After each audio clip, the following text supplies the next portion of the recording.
अंधभक्तांनो, बघा, काँग्रेसच्या काळात साधं एखादी नवीन कार घेतली आणि तिला नारळ फोडला, लिंबू मिरची बांधली किंवा तिच्या टायर खाली लिंबू मांडलं तर आपले शेड थैथैट करायचे.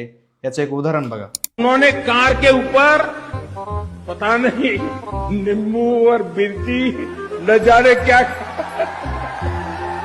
ये लोग देश को क्या प्रेरणा देंगे. ऐसी अंधश्रद्धा में जीने वाले लोग आप ही तो हैं इनक्रेडिबल इंडिया. और क्या है? क्या उन पत्थरों में और मूर्तियों में इनक्रेडिबल इंडिया है क्या?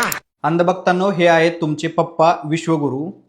फ्रान्सकडून आपण ज्यावेळेस राफेल आणले त्यावेळेस त्या राफेलला मिरच्या बांधल्या गेल्या, राफेलच्या टायर खाली लिंब टाकले गेले आणि राफेलवरती स्वस्तिक वगैरे काढलं गेलं.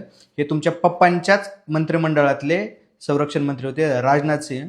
आणि ह्याच्यात अजून हद केली. तुमचे विश्वगुरु म्हणतात दगडांमध्ये काय ठेवलंय, आणि ज्या मूर्त्या आहेत आपल्या हिंदू धर्मातल्या त्या सगळ्या दगडांच्याच आहेत.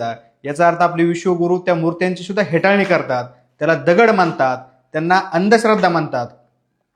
आणि तुमच्यासारखे भक्तगण देशात हिंदू हिंदू हिंदू देवी देवतांच्या नावावरती समाजामध्ये तेढ निर्माण करतात. अरे भक्तांनो, आधी तुमचे पप्पाच पाळत नाहीत, तुम्ही कशाला पाळायचा प्रयत्न करता? आपल्या ज्या हिंदू धर्मातील रीतिरिवाजाप्रमाणे ज्या प्रथा आहेत त्या चालू द्या ना. पण ह्या प्रथेवरती तुमचे पप्पाच बोलतेत. तुमच्या पप्पांचे पुतळे जाळणार का? नाही जाळू शकत.